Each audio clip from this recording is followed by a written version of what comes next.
If you lived here, you wouldn't pay it. But if you lived here, you would pay it. Tonight, is the rising price of your house going to land you with a whopping inheritance tax bill? The real story of how thousands of hard-working families are having to sell treasured homes. House prices going up the way they are, and you're looking 300,000 or more to find.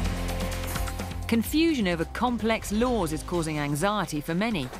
I think it's dreadful. I don't know what your daughter's going to do, quite honestly.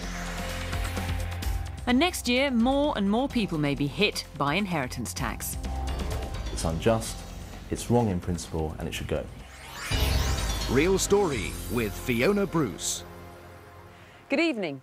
Inheritance tax used to be something that most of us considered a problem for those with a stately home or family fortune and a few heirlooms to go with it. But now rising house prices mean 1.5 million people could be liable to pay up, bringing it much closer to home. Now, that little investment that looked like providing a nest egg for your children or your relatives could end up costing them.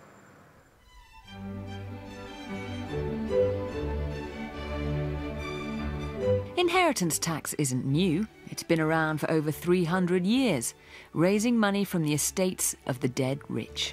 And this is the Great Hall. Loseley House was built in 1562 for Queen Elizabeth I, and she stayed here on 4 different occasions. Loseley House in Surrey has been in the Moore Molyneux family since 1562, passed from father to son for generations. Above the panelling is the family in 1739, to the hall and library. Inheritance tax has been a fact of life for the British aristocracy for so many years. They're well used to planning for it. In the future, if I was to die and not hand it over, there would be a huge amount, obviously, of tax to pay.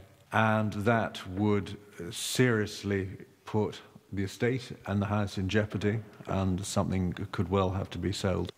So a bit of a problem then for the landed gentry in their grand homes. But what about this modest semi in Barnet in Hertfordshire? Sue Stempson and her mother Dorothy have lived here for nearly 40 years. Dorothy is 84. When she dies, the house should go to her daughter. There's a glass there and a milk bottle. But there's a catch. Sue will have to pay so much inheritance tax, she might have to sell up and move out. We have a government who keeps telling us that we should be sorting out our old age. Young people should be looking to their old age. We've got work till we're 70, and you've got to have money to keep you going in your old age. And they're going to take all mine away from me in inheritance tax. The house is worth more than £300,000, and its value's rising. Of course, they could solve the problem immediately by moving to a cheaper place. But how practical is that? I mean, she's lived here since 1968. We've got railing up the stairs because of going to the... She loves the house anyway. And it's such an upheaval. It's one of the biggest upheavals in your life, along with marriage and death. And how can I put somebody of this age in this sort of condition through an upheaval like that for £30,000 that a greedy government wants? Dorothy's house is full of memories of her years here. But her collections are more modest than the Moore Molyneux's.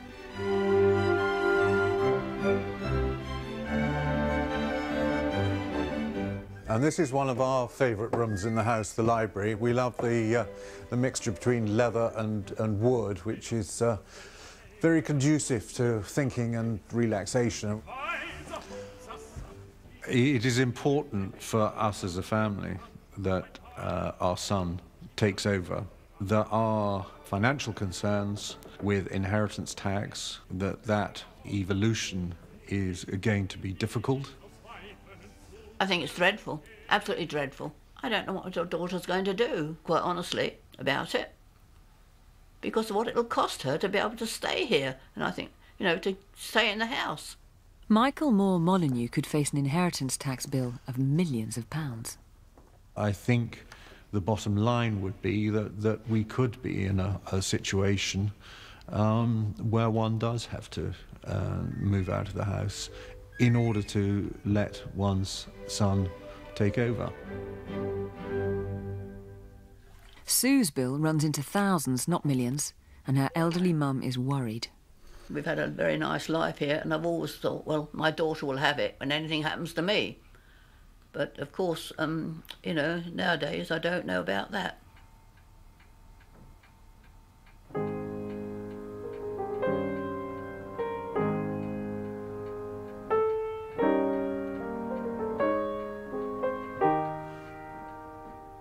So what is inheritance tax? Essentially, it's a tax on a dead person's assets, or estate. The first £285,000 is tax-free, but everything after that is taxed at 40%. It's rather perverse that inheritance tax is easier to save the wealthier you are. Inheritance tax, on the other hand, can catch people on relatively modest means. Someone who's been wise and they've bought their own house and maybe they've done well and it's worth £300,000 and maybe they've got £10,000 or £20,000 worth of savings, they are actually caught for inheritance tax because the threshold is only £285,000, above which you pay this high rate of 40%. So I think that's what's changed. Relatively modest means nevertheless get you caught in the inheritance tax net.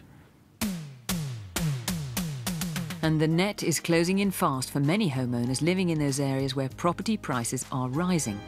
Their homes may fetch more, but for many, there's not much in the bank. Exactly the sort of people who live in one very famous square.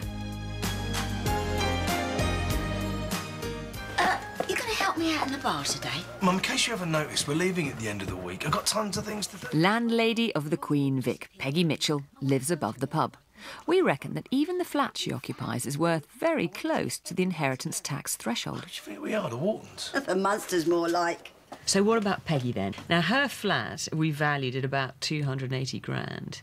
So she's going to be just in under the threshold, isn't she? Well, yes, but let's not forget the pub. It is hers. She owns it. That's probably got quite a good value. So, of course, if you put that and all her jewellery in, her estate, in principle, is well above the threshold. Oh, trying to get you lot together is like rounding up the lost tribe of Walford. What will help is that business, the pub, will get full relief from inheritance tax if it's still running as a business, so no inheritance tax on that. So the Mitchell brothers will be OK then?